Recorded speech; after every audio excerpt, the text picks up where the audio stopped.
Hi, I'm Ken Allen, driver of the Ken Lakes number 49, and you're watching VGN.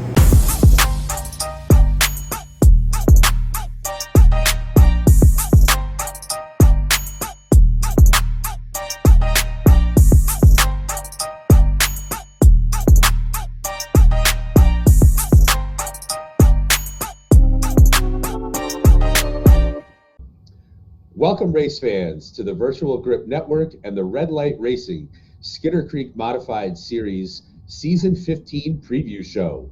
Today we'll be taking a look back at Season 14 and taking a look ahead at what Season 15 has to offer. On today's show, we'll highlight a handful of weeks on the schedule, highlight some drivers to watch, examine our rookie class, as well as some intriguing returners to the Red Light Series, and make some bold predictions. I'm joined by league owner and the man affectionately known as Granny Hips, Josh Buckley, as well as series admin and the brains behind Kenalytics, Papa Ken Allen. Fellas, welcome to the show. Thanks for joining me this morning. I'm fighting the flu. Josh is fighting the alarm clock.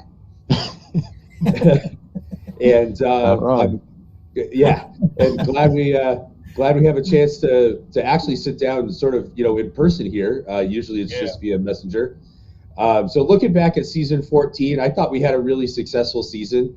20 or what was supposed to be 20 races ended up being 19 due to admin error setting up the slinger session, but 19 races, 18 weeks.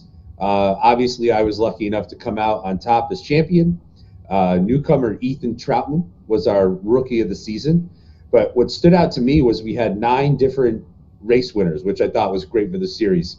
Bill Benedict, Ethan Troutman, Chad Alcaraz, Patrick Stout, myself, Kid Lemon Lime, Luke coming home with the W, Jeff Aho, Fred Leclerc, and of course, Josh Buckley taking down the win at Langley. What stood out to you guys? For me, it was, I think back at the start of the season when it was like, are we going to have a caution fest all year, like the first 4 races? We really think when it got down to the end, it was pretty good racing. Yeah, if I had to highlight 2 races, I would say, Bristol and Langley were probably my 2 favorite races of the season. Yeah, that was fun.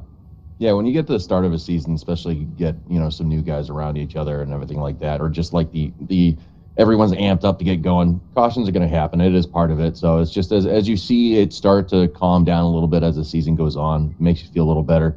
One thing I just want to make sure that we do point out, Kid Lemon Lime taking the win at Watkins Glen. Exactly what happened there for him to be able to take that win? Didn't someone spin from the lead? I do not recall. I don't remember who that was. He was running second. Something went wrong with the leader. Yeah. I think that's what it was. But to get whooped by a 12-year-old, it feels great. So I just want to make sure that we do take the moment to let the elephant out of the room there. Right. It happened. He is good. I got to admit, he's got some talent. He's definitely going to be someone to even watch going forward. But it was really cool to see him actually get that win at Watkins Glen. It was, even though it was painful for me, a little personally embarrassing to self-spin out of the lead. I was happy for Luke, and I think I've said for about a season, at least a season now, that we better enjoy our success while we have it, because it's just a matter of time before he starts waxing the field. But yeah, that was great to see. The other thing I think worth noting is we only had 1 week with fewer than 20 drivers that took the grid, which I think, Josh, it was only maybe even just 2 or 3 seasons ago, maybe the season prior to Ken joining, I think we had, 13 or 14 some nights, starting. So really happy to see the car count up. Hopefully we can keep that healthy, maybe not get too bloated. I'm a little nervous about that. Coming into this season, we have 6 or so new drivers or returning drivers coming back to the series. So hopefully everyone can, kind of abide by the standard that's been set to Ken's point, keeping it clean and keeping it green, abide to that standard and race everybody really respectfully and with some patience and not be driving through one another. So looking ahead to season 15, I think I think, coming off what to date was our most ambitious season with the mix of the SK and the Tour Modified, I think we have a fantastic season that we've laid out. It's got good flow. We opened the season at Iowa in the Tour Mod. We'll do 80 laps. This is a combo that I've wanted probably for like 3 years on the schedule. It just never really worked out. So I'm really excited to have this one. I think similar to Phoenix, you'll have a lot of high speed action. It'll be difficult to pass. Tires will make a difference over the long run. What do you guys think about this one? I'm excited for it. I like the way the schedule laid out. I know Josh probably happy to get the road course out of the way early and move on. A little bit. So speaking of that road course, in February, shortly after the Daytona 24, we'll do our own nod. And Ken, you can take credit for this one. We're going to run the Daytona road course, the NASCAR version, which has the kink on the front stretch. 24 laps around the Daytona road course and the Tour Modified. Josh, you tell me what your thoughts on this one, because I already know what Ken thinks.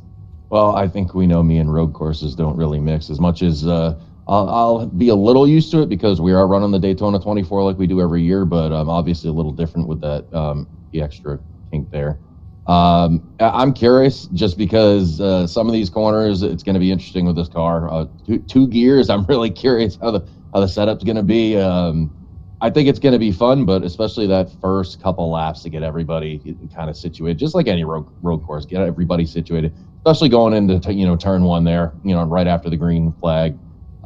That's where just everybody's got to be on their game, on their brake pedal, and just giving everybody room, because these cars are they're big tires, rather wide. So and they don't like to stop that well going in a straight line on a road course. You think they'd have a little better gripability, but I think, Josh, something that you touched on is that a lot of us will have a lot of laps at Daytona coming off the 24 and the Roar next weekend.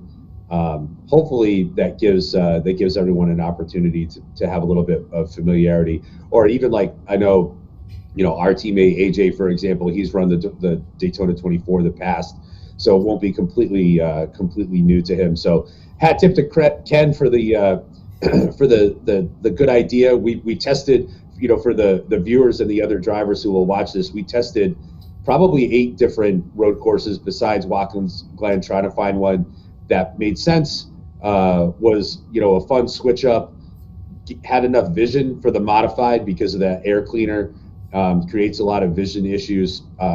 So like the Roval, for example, that entire infield section, you're basically racing it blind. I think that would be a good one if you could kind of get over that somehow. But I'm looking forward to Daytona. And then a few weeks later, we roll into Nashville Fairgrounds, also with the Tour Modified, a place we haven't been in quite some time. Speaking of self-spins, I think the last time we were there, I took the pole. It was actually when we were still running the Scrambler Series, and I self-spun on the first lap of that one. I don't know that we want to spend too much time talking about that, but I see a trend here. Yeah. Hopefully I can buck that trend. I think that's another fun one, a track we haven't been to in a while. It doesn't necessarily line up great for the SK Modified, but I think it's a really fun one in the Tour Modified. High speed tires will eventually make a difference. Ken, have you raced this one before? No. So it'll be a learning experience. And I know, Josh, you have. What are your thoughts on this combo? I'm curious to see. I don't think we touched it with the Tour Mod before. I could be wrong. But I'm curious to see once the tire wear gets in. That's going to be the big deal about that one. Once the tire wear gets in, if I remember correctly, banking's a little different, a little higher. I don't know if you're going to be able to use that to your advantage later. Certain tracks you can, certain tracks not so much. But that's especially when you get into something like the Tour Modified, having the more horsepower. You got all sorts of different guys, the way they drive the car. Some of them are a little more aggressive, especially early with the grip. They're like, oh, this feels great. And then, 40 laps into a green flag run, you see them like a parachute comes out of their car. They're going backwards. And I'm sitting there, saving my stuff and letting everyone drive by. And then I'm doing the same thing later on. So I think in any track with the Tour Modified, that's what we're going to be looking at. Obviously, you take advantage of the certain tracks that have more banking, higher up, and that can really use the outside lane as leverage later on, or certain tracks where just the outside works for the first couple laps on a restart, and sometimes you can use that to your advantage too. So it's just you take it as it comes. But that one, I don't think I run the best there, but I've had fun there. But I would like to come out with a good finish for there once. I could see this one being an interesting one, especially on the restarts later in the race. I could see that outside line being competitive because the exit at turn 2 sort of pinches off. So it makes it difficult to carry your momentum as the leader. You can get a big run down the backstretch and use that banking in 3 and 4 where it does open up where you exit turn 4. I could see that being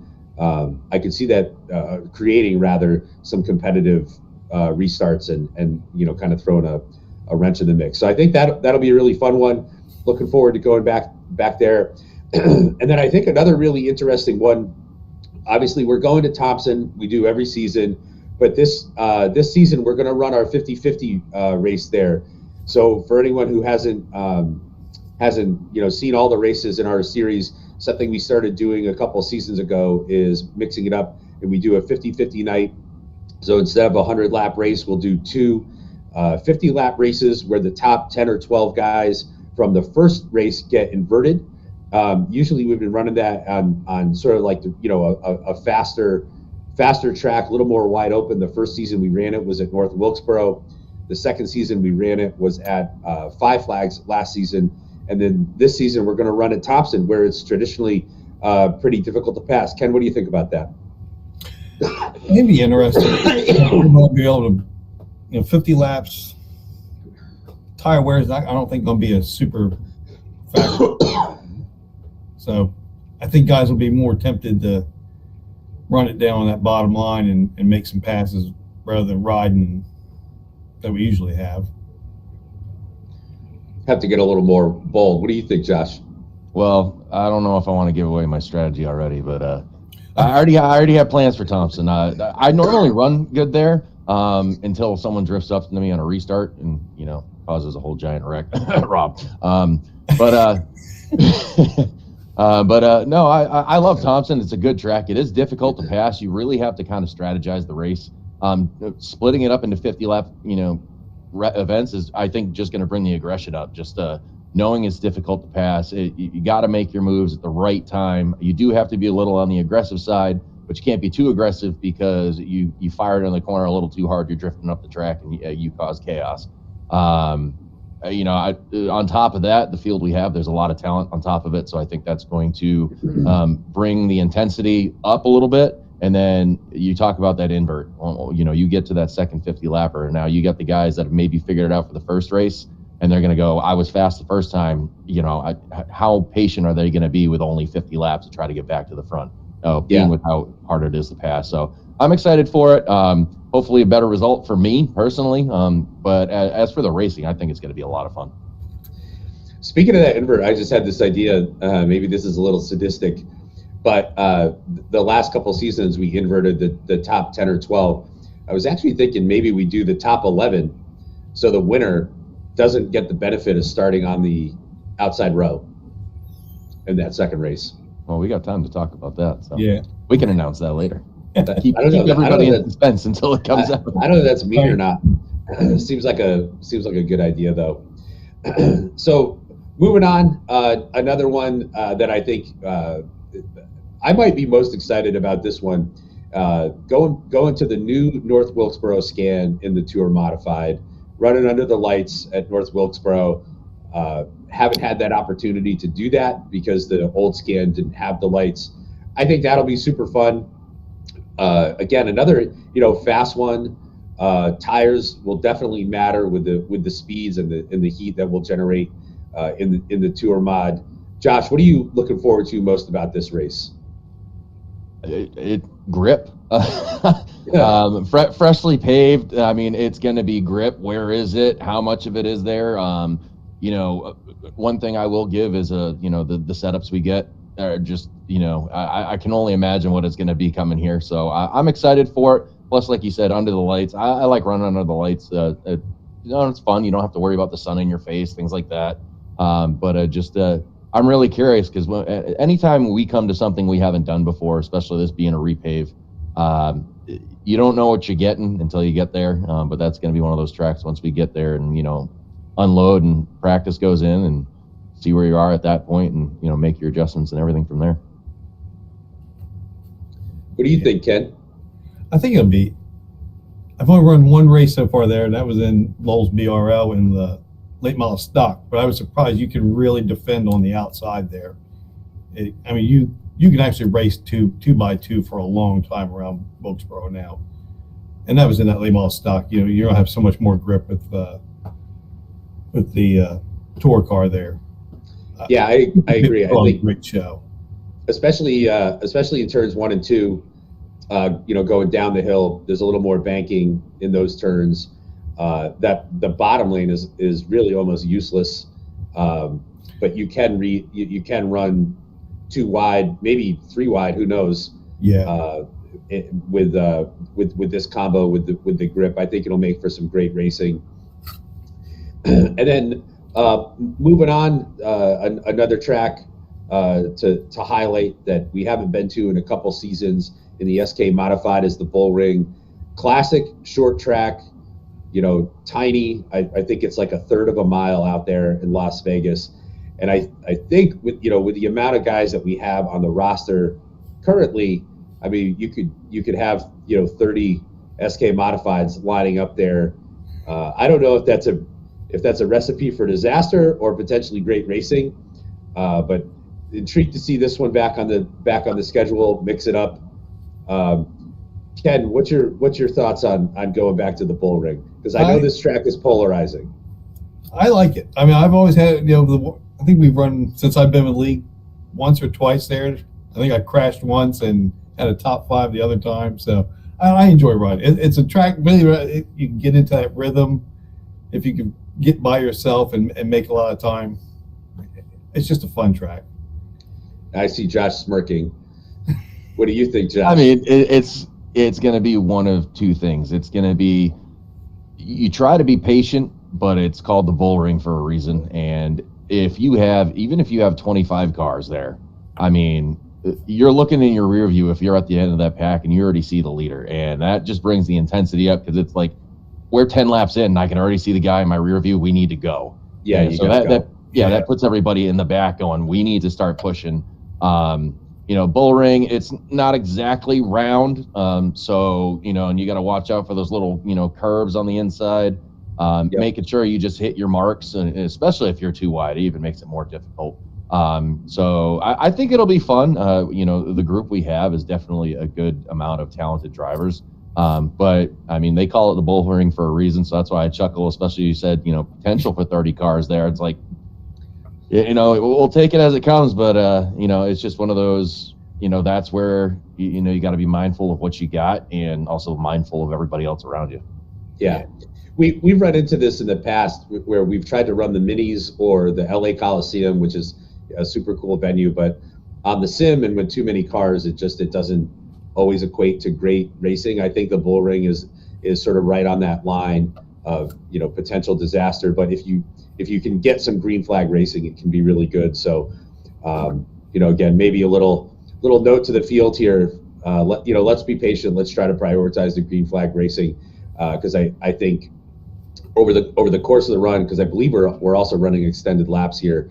Over the course of the run, if you can get strung out, if you can get some good racing action, you can actually pass here, and maybe it is one of the places where you can use the bumper without ruining a guy's night. So I'm intrigued to go back there. It's not a track that I'm particularly fond of, or I actually am not even sure I've raced at it. So it'd be a new one for me.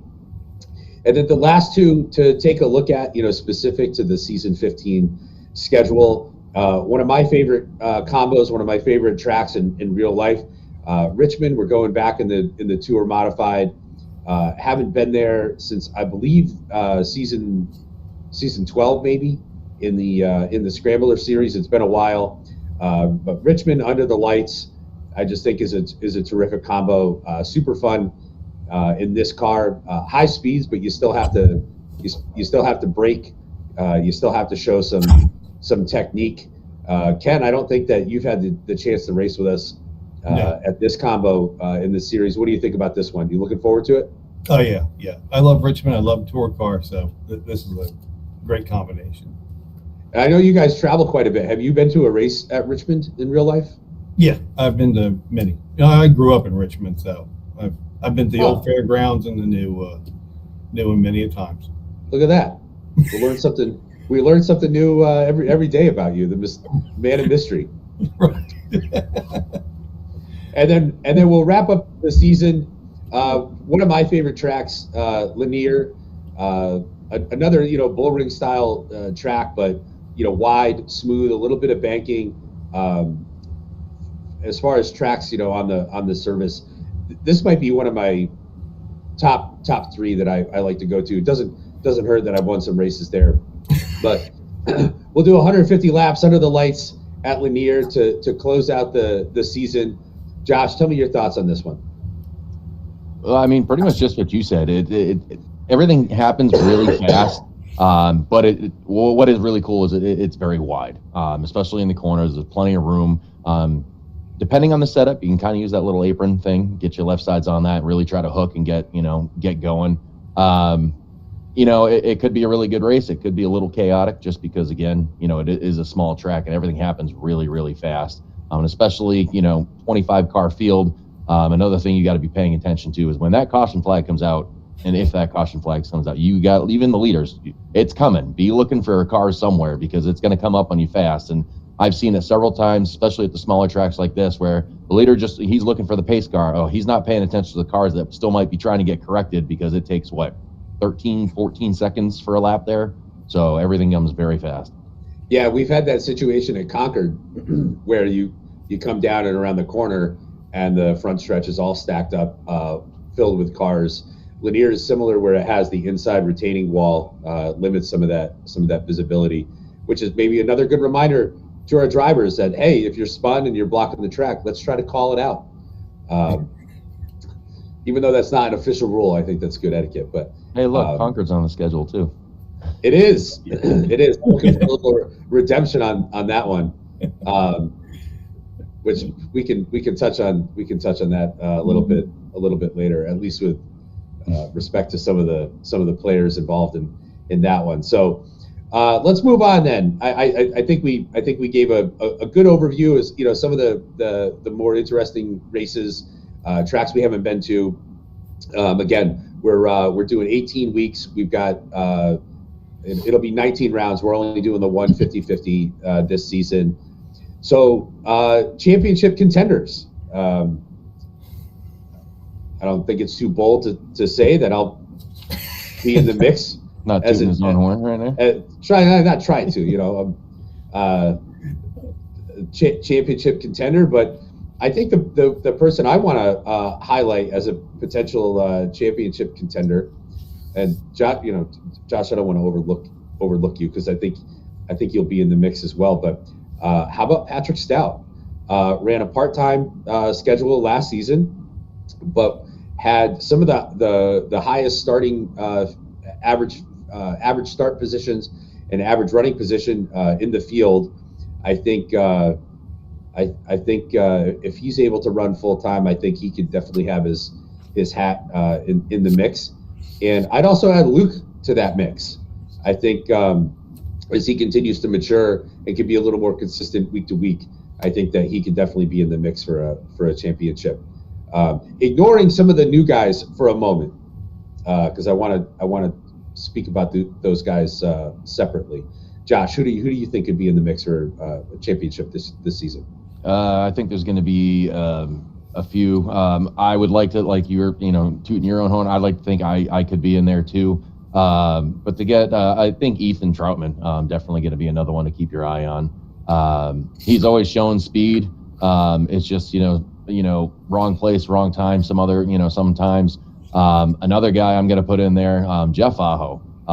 He went from champion his first season to having the most unluckiest horseshoe in his car. Some of the worst luck. Like it's how it played out. And his attitude, I got to admit, like a lot of people get flustered with that stuff. I've been there, and I understand it. But the way he just tried to bounce back and he'd take it week by week.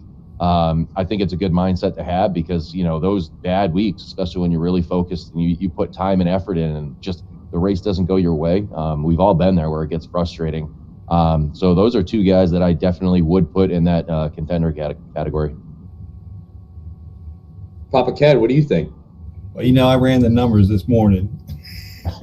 Let's lay the Kenalytics on us. Just the Kenalytics, they came out, Eric, you're number one, Chad, Jeff, Ethan, Brian Bianchi, Bradley Steffen, Josh, and Patrick were the ones that shined for being championship contenders this year. Honorable mention, give to Luke. You may not realize this, but he missed 6 races during our summer. If he had just finished 10th place in those 6 races, he would have finished second in points in our summer series. And we'll touch on, I got some bold predictions coming up there. but I can't wait to hear it. And there's also preference, AJ coming back didn't have stats, so he doesn't make the list, and possibly Dalton Williamson return next year. You can't doubt him. You can't rule him out as a championship contender. Yeah, I like those 2 picks with Chad Alcares there that came up, and another one, Fred Leclerc.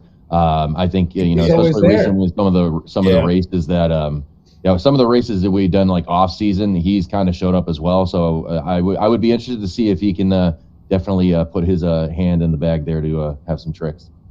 I definitely agree with you on Fred. I think he's a guy that's come into the series and shown consistent improvement, which, as putting the admin hat on, I know we always like to see. We want to see guys get better, and use the level of competition that we've created here to allow for their improvement.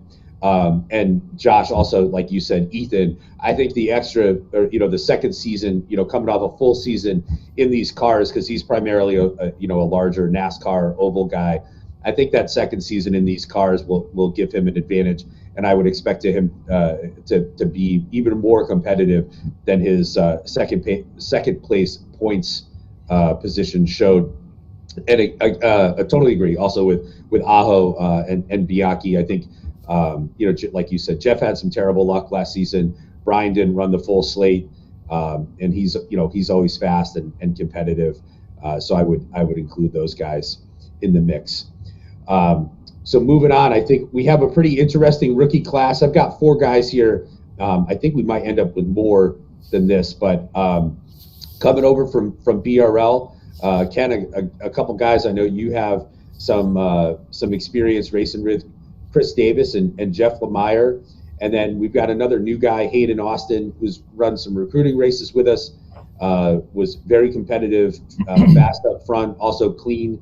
Happy to see that. And then maybe the most intriguing person we've had join the league in quite some time is Ricardo Cano, all the way from Argentina. I didn't know that about him. I think that's super interesting. So Ken, why don't we start with you? Tell us a little bit what you know about Chris and Jeff. Well, I'll start with Chris because he's going to be a major player this season. I think as soon as he gets a grip with how red light racing rolls, he's going to be an instant contender for us. Soup gives him the nickname Mr. Excitement for a reason, and I'm sure he's going to be bringing the excitement every lap this season too. Jeff, I think Jeff's going to slow start and finish strong. He's a big car guy coming over from OBRL.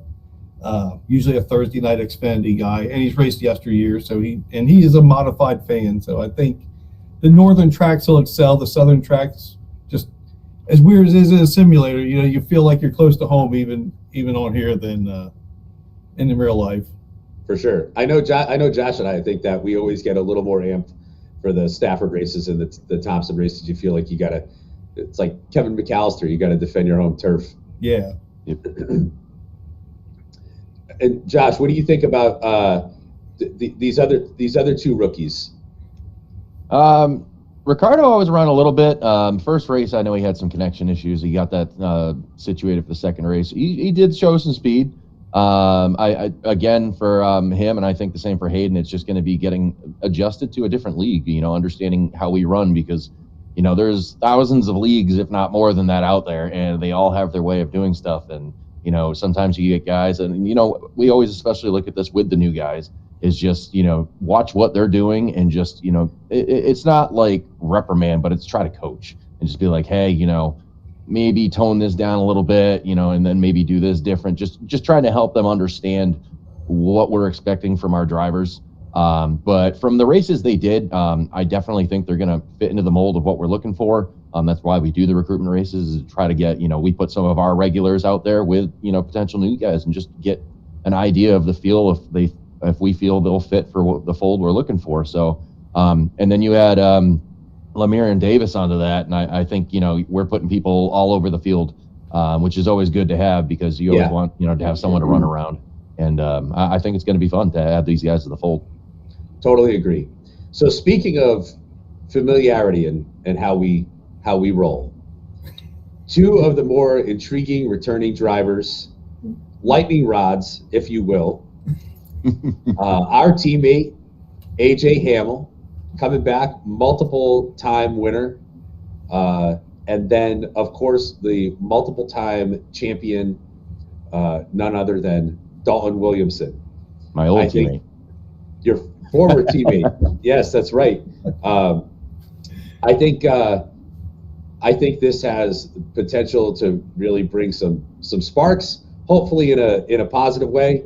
I think that, again, as teammates, as competitors, but then also admins, these are guys we'll have to, I think, keep the reins on a little bit. There is some history there. I don't want to do a full deep dive, but for anyone who's been following Red Light, former teams that AJ and Dalton were on, had some fireworks one season, and some fellows were asked to depart the league. I think AJ had very very few issues in his season a couple seasons ago when he was back, and frankly, Dalton always has terrific speed, and I would expect him to be out front and kind of pick up where he left off, but I think with the mix of drivers that we've had at the top of the field, and bringing these two strong drivers and strong personalities back into the mix, I think it could lead to some fireworks. Maybe that's exciting for Soup. So Josh, I'm going to start with you. What do you think about these guys coming back? I'm excited for it. Definitely, it's going to bring competition to the front. Both AJ and Dalton. Going back to Dalton, multiple championships. He knows how to get it done. Honest question I have is I know he's been really busy with real life. So I don't know how much time he has in his rig lately. So it might take a few races for that to start to finally find its way. That's what I'm curious about. But in the same, he knows the expectation we have here. And I know he does respect us enough to keep that in the back of his mind. I don't think he's going to be too over aggressive. And it's the same with AJ. Like, he's been around long enough now. He knows the expectation on top of that too. So right. I don't really think we're going to have to worry about what happened in the past, because again, that's the past. Anything we had to deal with, we dealt with. And for those two guys, it wasn't all that ridiculous. I've seen much worse. So they know what it is, but they also know what they got speed wise. So I think they'll bring good, positive aggression, but just add a little intensity to that front of the pack for sure. Yeah, absolutely. And I think, like you touched on, as far as sort of where the rookie guys sort of project to slide in.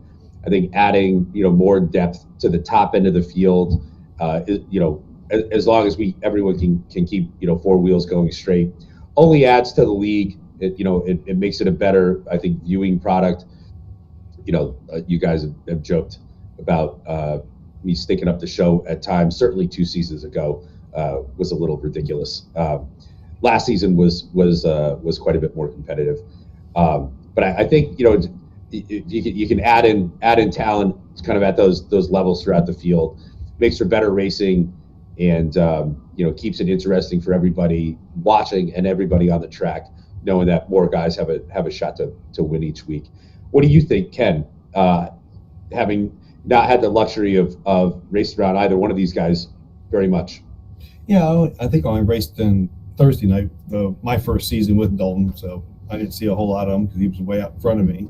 And season 13, I got to run around AJ a lot. He had Jeff Aho luck that season. He was either leading or he was crashing. Not of his own doing, but I enjoy racing with. I mean, I have raced with both of them. I enjoy doing it, and I like I said, they're two championship contenders we're bringing back. Yeah, and a lot of guys in the roster haven't raced with them, so they're going to be like, "Ooh, who are these two?" Biggest thing I'm going to say to that, for anyone listening to this, because this is basically our expectation anyway, but I know with these guys, it's just going to be making sure everybody's got respect. And it's not just for those guys, it's everybody on the track. As long as you're giving the respect to one another, obviously you get down to the nitty gritty, 5 to go, intensity picks up, but it's also given the respect. It's a different story. Yeah, but it's also given the respect. I know these guys aren't just going to drive through somebody. They might try to put a bump on somebody, but they will do their best to pull it off as clean as possible if they can even do it clean. But they also have the respect that if they can't pull it off clean, that they're not going to do it. So, but as long as everybody has that in mind, I know these two guys definitely have that. And I know all of us do. So that's where I think it's just going to bring for a lot of fun and exciting racing. Yeah, I agree. And I think the last thing I would say about that, just personally, is looking back to when I first came into red light, I've said this before, where I was, fighting just to finish races, let alone, get top 10s. I've, improved, which is something obviously we want to see for all our drivers. Season to season, we want to see guys get better. I'm really intrigued to see where I stack up against Dalton, because I would say, objectively, Dalton is probably the best short track racer that has been in the series. Maybe him or maybe Max. But I'm intrigued and excited for the challenge to race Dalton and see where my skills stack up. So I think it should be a great season. We got a full field. I wouldn't be surprised if we have 30 plus modifieds opening night at Iowa, which would be I don't want to use the word breathtaking, but I think it would be pretty remarkable and exciting. At least it's a larger track. That's right. They can thin out after that.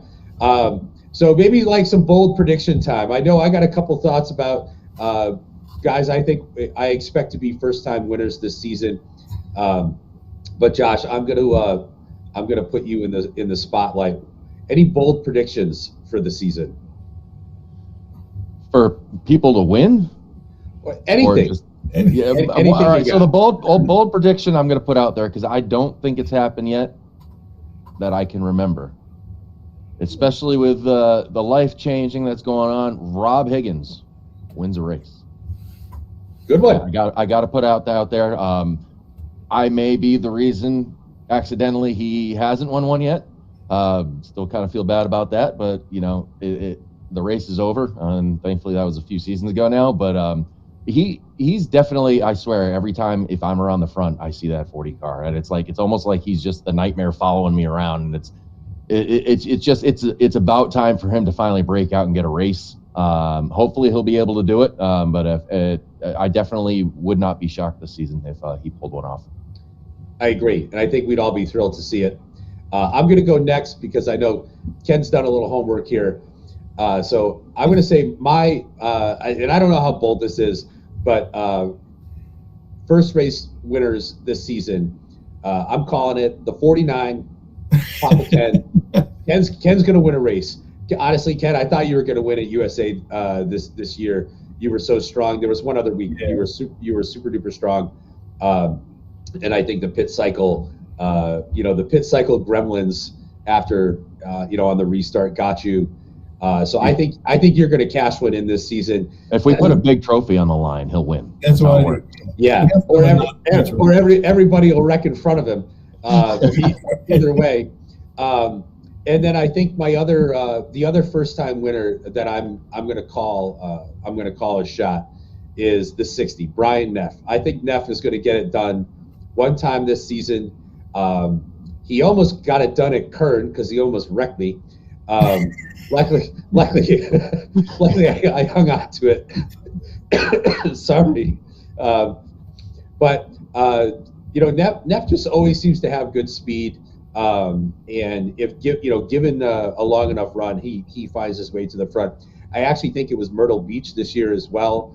He started towards the rear and made it up to the front, and I was quite nervous after leading the entire way that if we got into a restart cycle, that Brian was going to find his way behind me, and then I'd have my hands full with him. So those are my two big predictions. I think Ken and Neff get a win this year. So Ken, drum roll. Unleash the Kanalytics. My big pick, and this is a homer pick. I think Luke contends for the title this season because he's doing some work behind the scenes. But I think my first time winner is going to be Devin. I think if you're looking at somebody that came in on Monday night and we were like, whoa, this is a dart with no feathers, and to look how he progressed last season, I think he's on the verge of stealing it. Not stealing a win, getting a win this season. I like that phrase, dart with no feathers. I've never heard that before. That's an effective and accurate description. But I would agree. Devin really improved over the course of the season. And had we gone green at Loudon, I think he was probably gonna beat me that night. He had better speed, down the stretch there. Although I did make a really killer crossover on him. I want to point that out. But he had fantastic speed that night. I thought that he was going to get the win had we stayed green. So I think Iowa is probably one that would definitely be on his radar. Richmond and of course Loudon. We're going back there again this season. So with Loudon, I'd probably put Glenn Jameson too. He definitely had some speed. If it wasn't for me holding them up for third place, I think he might have been up there as well. Yeah.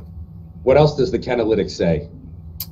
Kanalytics, who Kanalytics loves, and he gets the benefit of having his BRL stats coming in. It's Chris. Chris is going to be a major factor in our championship this season. I like that. I got to race with him, I think, one race in YesterYear at Oxford. And I know he was a good guy, a super clean guy, but he will race you. And it was funny because I'm trying to give him room, and he's holding me tight, and I'm like I know I'm faster, and just he held me tight. He didn't do anything wrong. It's just Oxford has that little curb on the inside. I hit it a couple times, drift up the rim a little bit. I'm like, I didn't do that on purpose. No, but I think I definitely think he's going to be in that category, and he'll be towards that front.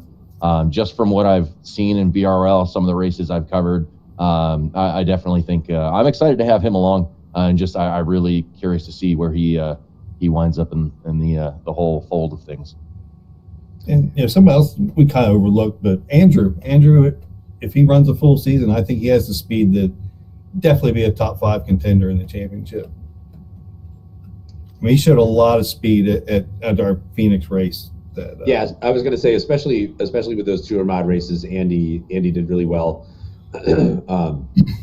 Maybe a little bit of a learning curve still on the SK, but I agree. I think if he can get more seat time and stick with it full season, he can definitely be in competition. So I think that just about covers it, unless there's anything else you guys want to touch on.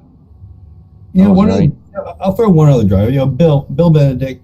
He got one win last year, but he was super consistent. He's another one that, if you really, looking at the numbers, we have at least 15 championship contenders coming into this year, which is phenomenal. Yeah. That's gonna be a crazy amount for contenders. I was gonna sort of close with that exact thought of just how deep the roster is. I think in seasons past, it's been kind of basically a 2-man show up front with a large second tier and then some back markers. I think the field is legitimately 20 cars deep. if you don't have a good night, especially this upcoming season with the increased car count, you could easily find yourself finishing 24th without even thinking about it.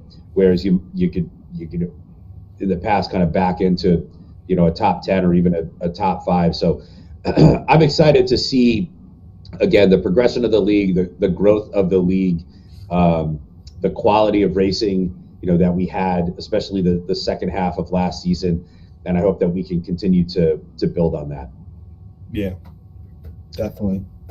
Absolutely. I think it's going to be a good, biggest thing for everybody to remember, especially for the new guys. I'm not sure how the other leagues they run in. There is no fast repair. The past couple seasons, we've learned that it's a lot easier to wreck these cars and be done for the night.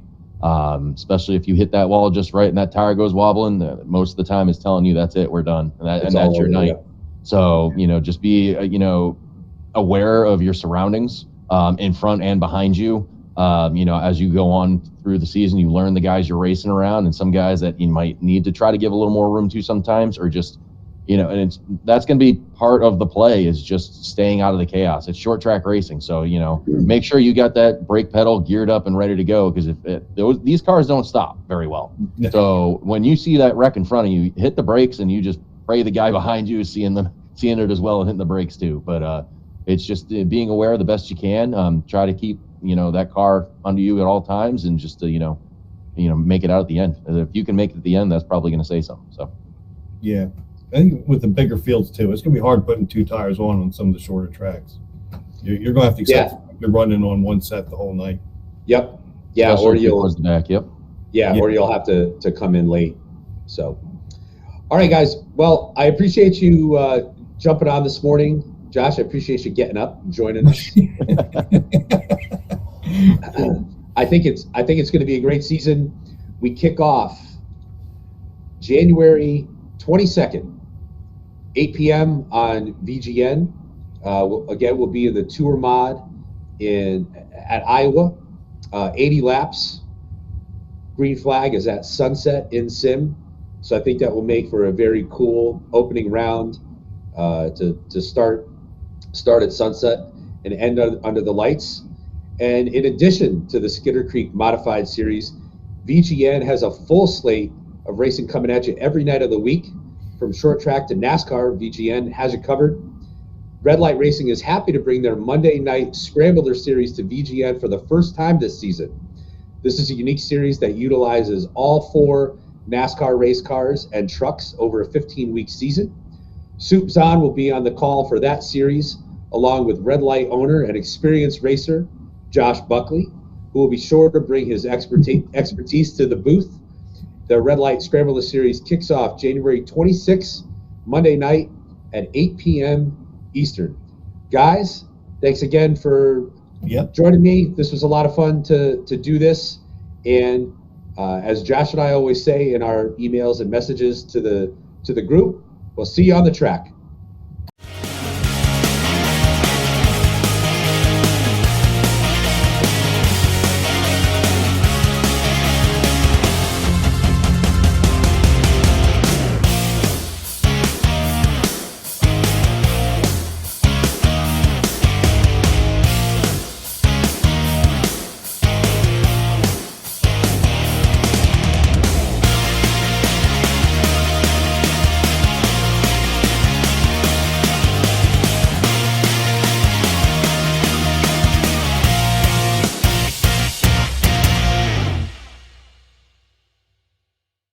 Welcome, race fans, to the Virtual Grip Network and the WinterFest 2026 preview show. I'm delighted to be joined today by a true fan and historian of racing. He's the owner of YesterYear Racing, a unique sim racing brand of leagues that honors the rich history of auto racing while bringing it to a modern platform. I'm speaking, of course, about Mr. Alan Wannamaker. Alan, welcome to the show. Thanks, Eric. Thanks for having me, man. It's our pleasure. Happy to be able to talk about WinterFest 2026, an event happy to say I'll be taking part in. But why don't you tell the viewers what WinterFest is all about? Yeah, so WinterFest is a really kind of was created sort of as a sim event sort of modeled loosely, I'll say loosely in quotes, after something like the Snowball Derby, except we actually take place in the winter. I think the Snowball Derby technically takes place in the fall, but no, I mean, it's an event. It's an all-day event where there'll be multiple support races. I think 4 support races that lead up to a qualifier for the WinterFest main event, which is basically running the ARCA car. The new iRacing ARCA car is the main car. But, we've got the support races include Legends car, got an SK in there, SRX car, which is something you don't see a lot of. So that'll be kind of interesting. And then I think a street stock race in there. But that's kind of what it's based on, is sort of the Snowball Derby type one-day event. Yeah, I thought that was very cool that you made different car selections, because obviously, as a short track racing fan, I saw the connection to the Snowball Derby, who has the Snowflake 100, which is the late model stock versus the super late model. So you have different divisions there. But I thought it was cool that you sort of dove a little deeper, and quite a bit deeper. For example, with the SRX car, it's not a car that I think gets a lot of attention. I know for Red Light Racing, we actually used it as a part of our Scrambler series. Was that part of the thought process and how you were selecting those cars to try to kind of differentiate yourself, or did you just start pulling stuff out of a hat?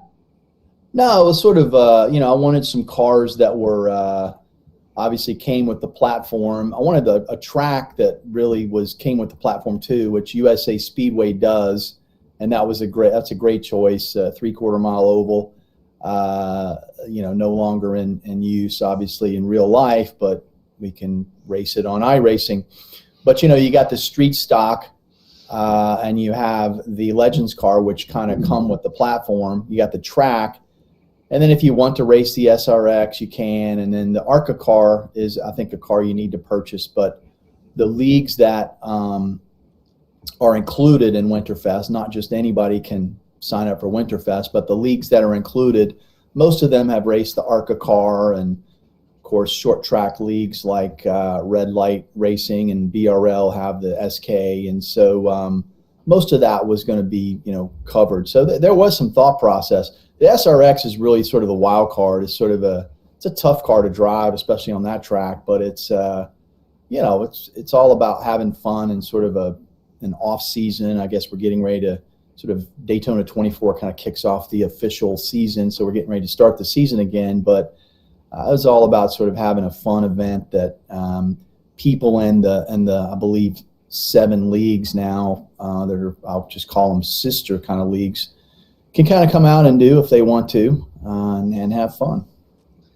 Yeah, agree. And we were sort of talking off air about my upcoming involvement with YesterYear, and how part of that motivation was to be able to race against different drivers, to sort of be able to test yourself against the talent in a different league, because there's a little bit of crossover with some guys that race BRL also race Red Light, and vice versa. So I think this is a really cool opportunity, like you said, to bring everyone together and kind of see who's the best of the best, if you will.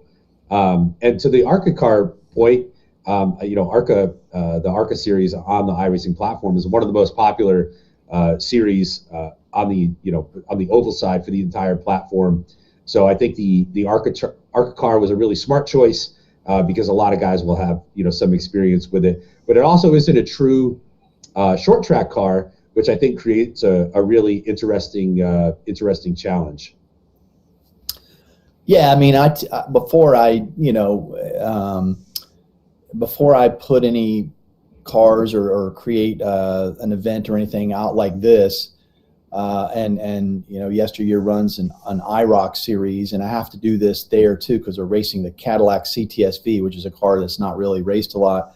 I literally I'll go out and test. How's the ARCA car going to perform on USA Speedway? I mean, in real life, ARCA cars, you got ARCA car West and East, and they do run short tracks. I mean, they'll run some shorter tracks, but you never know until you get out there and test.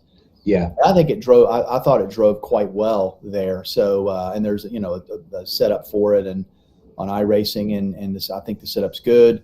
And so that was once I did that, I'm like, ARCA car is probably a good choice because most people in these leagues have the car or have thought about getting the car or probably will get it because, like you said, it is a very popular car to drive. I would say more popular probably than the next gen. It is. A lot of people about. So that was a choice, and I ran it by. As I do most things, I run it by Lowell because he's been, running BRL for over 30 years and has seen everything. So I said, I kind of ran the event. I just said, hey Lowell, have you ever thought about doing a 1-day event like this? And he said he had. He's like, yeah, I have thought about doing this, but I just never pulled the trigger. And I said, well, let me put something together. And I kind of put a draft together and one thing led to another. And then we're kind of doing it. It's kind of hard to do something like this. Even if, you're a big league like OBRL or BRL, just because you really need a critical mass of drivers to pull from. But then we have this sort of, I guess, loose sister league kind of thing with Red Light and Skitter Creek Drivers Club and Stars and Stripes and YesterYear. And so then, if you add all that in, it becomes a little bit easier to sort of put something like this on and get it kind of going. So that was sort of the thinking behind having it. Yeah. And I think it was great thinking. And I think it really speaks to the strength of the network, right, with VGN and the number of leagues and different types of races and racing and cars that are featured, across the network and our platform. So I think it's a fantastic idea. And sort of to that end, is this something that you anticipate, keeping going in future winters? Maybe a summer special event, any other ideas, things like that you might have up your sleeve? Probably, we'll see how it goes this year. I mean, we got a pretty good, we got about 36 drivers signed up. I think I capped it at 50, so we're probably not going to get there, but we'll get close to it, see how it goes. I probably would have it a little earlier next year just because there are a decent amount of people that run the you got the Roar before the 24 coming up, which I will run that. I'll run the Roar this year. I'm not running Daytona this year. It's the first year I'm going to miss Daytona in a few years because I'm focused on this. But so I'd probably do it a little earlier, maybe in December at some point, like mid-December next year. But we'll see. I mean, not everybody runs, not everybody runs the 24, and that's not their thing. So, but we'll see how it goes, and you can ask me that question, after the first WinterFest, and we'll see. And so, for all the viewers, or folks that want to participate, we know that the primary event, the main event, is going to be broadcast. Just to be clear for everyone, the support races are not broadcast, but they're open to the entire field to race. Can sort of anyone from the outside world go ahead and register, or what association do you have to be able to qualify or enter the WinterFest? Yeah, we wanted to limit it to, because the outside world gets kind of sketchy, as you know. It's sort of, if you open up to everybody, who knows what you're going to get. But we have a good kind of network, I'll call it, of league. So anybody from OBRL or the Bootleg Racing League or the Red Light Racing League or YesterYear Racing League, Stars and Stripes Racing League, which is kind of there's quite a few OBRL drivers that drive in that as well. Brian and Nate Lynch's league. Skitter Creek Drivers Club is another one that, it's a road course league. It's like a road course club, like lots of clubs in real life. So anybody from there can register. I don't know if I missed anybody. Hopefully not. But you can just send on Discord, just send me a message if you want to drive in it. Alan Wannamaker. I'm a member of most of these leagues.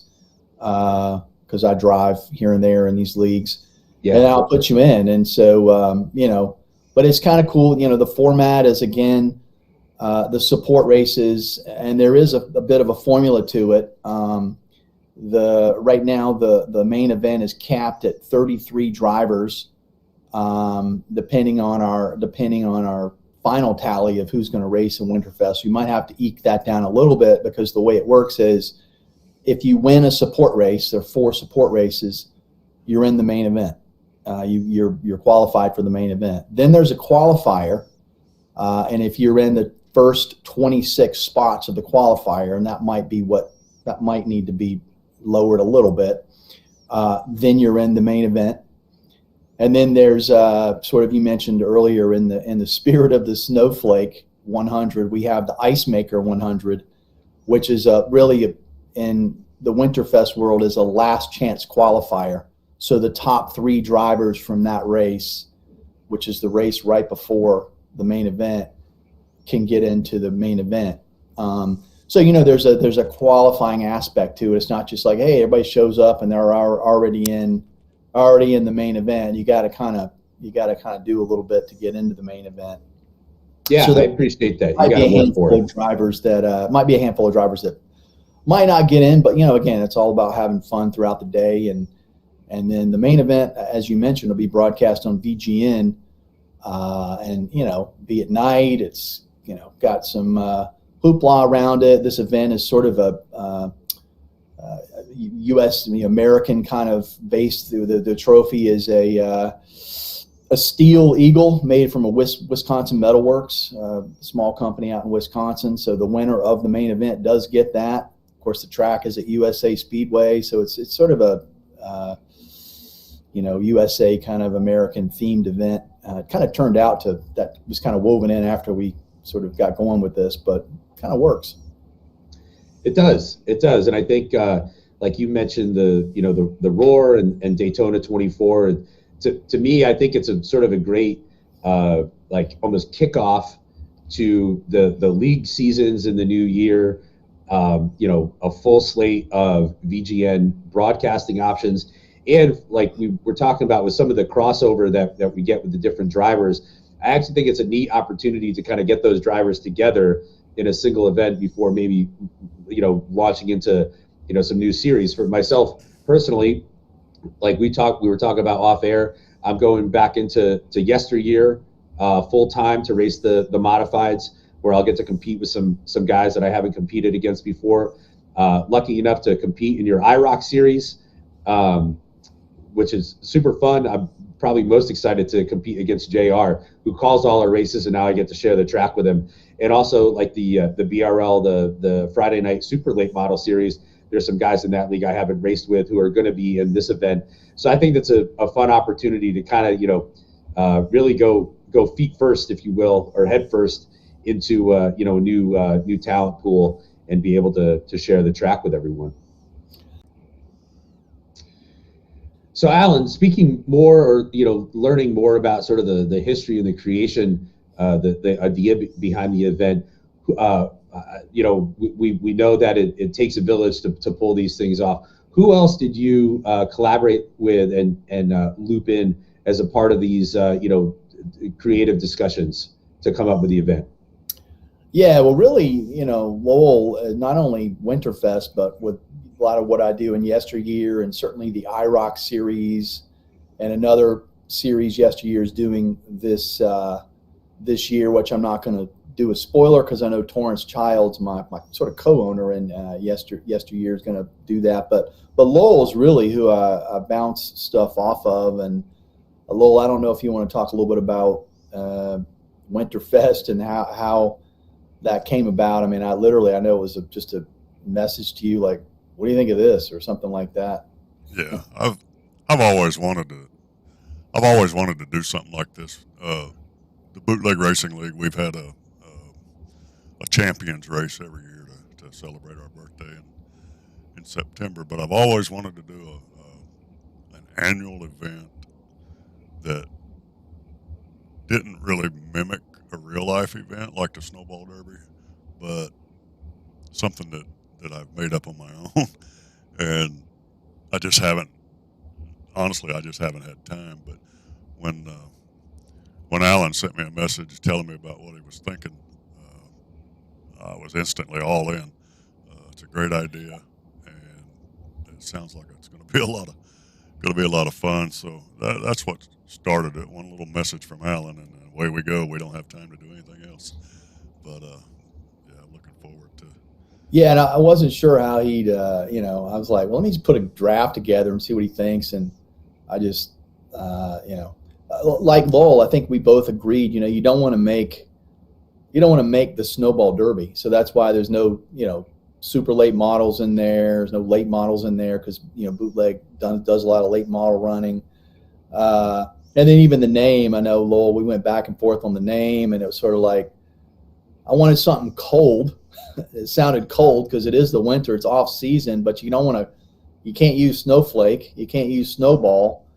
And then, I thought of there's a place that I go to, I have family down in Pennsylvania. There's a place outside of Philly called Winter Tour, and it's a place you go to. It's the grounds of the DuPonts, I believe. And so I'm like, well, what about WinterFest, or like a festival, WinterFest. And so I know Lowell and I went around a little bit on that, but we settled on the WinterFest. Still use the term derby, but lots of events use derby, so that's sort of generic, I think. But I don't know, Lowell. Yeah, we went around in the name a little bit, I think. Yeah, when we settled on WinterFest, I was a little bit disappointed because at VGN, Virtual Grip Network, we have a lot of leagues, and I've always wanted to find a spot on the schedule during the year where all of the leagues are at a track in Florida and do a WinterFest in Florida. So I'm gonna have to come up with another name when I finally get around to finding time to put that together. But I'll come up with something. But I'm excited about the WinterFest Derby and the possibilities. And the second reason I jumped on board was, well, I guess maybe the same reason. This was an opportunity for me to kind of get my feet wet in this one-off annual thing outside of a single league. And Alan's always had the great format. He's cheating, actually. I've said this on previous broadcasts. He's cheating a little bit. When the rest of us want to do something, we're dumb enough to go out there and just try to recruit people from the sidewalks into the races. And he was smart enough to reach out to all of these leagues that are broadcast on the Virtual Grip Network and pull drivers from those leagues, and poof, you've got a full grid. I think that's brilliant. So that was a third reason to jump on this idea, was we didn't have to go recruit anybody. Yeah, well, I can certainly. Go ahead, Alan. No, I was just going to say, yeah, and I think one of the things, I don't want to talk too much about YesterYear here because this is about WinterFest, but YesterYear is unique in that of the leagues, the sister leagues, the network leagues, whatever you want to call it, we're the only one that we don't run every single week. We'll run 15 Tuesdays out of a year, and that's intentional for two reasons. One, because that's what an actual Whelen Tour modified schedule is. It's about 15 races in a year, and we follow history. So this year we're running the 2000 races from 2009 season of the NASCAR Whelen Tour and the NASCAR Southern Whelen Modified Tour, which was going on back then. And the other reason is it's me, it's me and Torrance now, but still it's just two people running this whole league, and you really kind of need the breaks to really keep up with everything. And it also allows you to do kind of, cool stuff with AI and other things that I just couldn't do if we were racing every week. So, leaves room for, to I guess, extend the brand a little bit with things like iRock and so something Torrance will be talking about probably mid-January we're adding. But so it is a little different, but Lowell is right in that, I said, well, heck, I'm just one person. I can't really, have tryouts or anything, but but I've raced in these leagues, and I don't want to, Tuesday night seems open. Nobody's racing on Tuesday night, so maybe I'll just have an open invite. Hey, anybody that wants to come out and race tour mods on Tuesday night, that is a part of these leagues that are good racecraft leagues, because we don't want, official drivers in there, that can lead to kind of crazy stuff. And so it kind of worked out, I guess. So that's what Lowell means when I kind of cheated, which I guess he's probably right. I think it's smart, and I think you picked a great partner. I know that you two guys have a longer history. I'm still relatively new to the YesterYear VGN mix. I really appreciate as an admin for Red Light, the relationship that has evolved with VGN, and it's as well as myself personally with Lowell. So I'm really excited to be a part of it. I know I've got a lot of appreciation for VGN as a network that showcases short track racing. It's not just a sort of an add-on to their broadcasting slate, but it's a point of emphasis. So I love that, and I love the creativity that Lowell has allowed us to play with the different race formats and different race lengths. That's a big deal, because it makes those special events that much better when you can go more than regular, in our case, 100 lap distance, or for YesterYear, all your races are extended. So to be able to have that freedom and the capability on the network is really great. So Lowell, we thank you. We tip our hat for that. Absolutely. Yeah, last year was really extended. We ran in YesterYear tour mods. We ran races from 1966, and those guys were, let's just say, they're Iron men. They ran old unsafe cars way too long distances. Yeah, no kidding. By the way, 66 was the year I was born. Just to throw that out there. Oh, okay. General information. So these guys were running around, and wow, all right. It was dangerous. It was fun. I'm not sure I'd want to do it again. It was just, some of the races were too long. Actually had to cut some of the races down because, I'd signed up. Races were going to be on average an hour and a half if you average the whole season. Some races were 30 minutes. Some races, like the Race of Champions, went way too long because we had way too many cautions. And so the last couple races I cut back a little bit because I wanted to be fair to Lowell and VGN. I didn't want to go over my allotted time that we had kind of contracted for. But we run real distances. So 2009, all the races will be real distances, except we'll run the Race of Champions again, which that's our flagship race, and that's a long race, and it's once a year. It just kind of is what it is. But yeah, it's.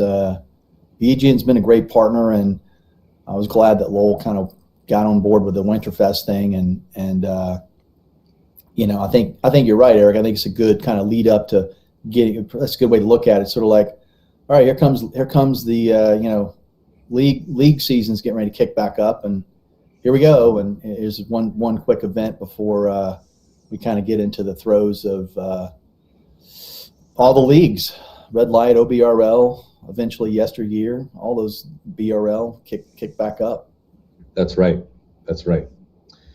So, Alan, Lowell, any sort of closing thoughts or parting shots, things that we might have missed that you want to highlight about the WinterFest event? Yeah, a whole bunch of stuff. No, I'm kidding. Yeah, I don't know what else to say. It's just I'm excited about it. I'm looking forward to it, and as it was just mentioned, it kicks off 2026. And I don't know why I can see Alan talking, but I can't hear him. Yeah. Anyway, it kicks off the season at VGN, the first broadcast of 2026. So yeah, I'm really looking forward to it, and I appreciate the opportunity to have a go at making it happen with Alan. We can't hear you, Alan.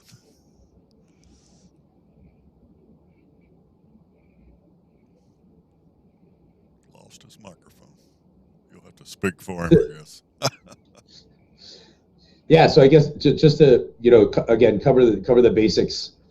The registration for the event is exclusive to the handful of leagues that are featured on VGN. You can message Alan on Discord if you have interest. Alan Wannamaker, and you'll know you have the right guy because a little crown will show up as his avatar. This first support race kicks off at 12:30, so just after lunchtime, and I believe that is the Legend race, followed by the Street Stock, the SK Modified, and the SRX race. There's then a qualifier, a allotted number to be determined of ARCA qualifiers will automatically get their slot. And then I believe there's a sort of an LCQ, a last chance qualifier in the ARCA car. And then the main event will kick off 9 o'clock. That is broadcast on VGN. That's 9 o'clock Eastern on January 10th. 200 laps in the ARCA car around USA International.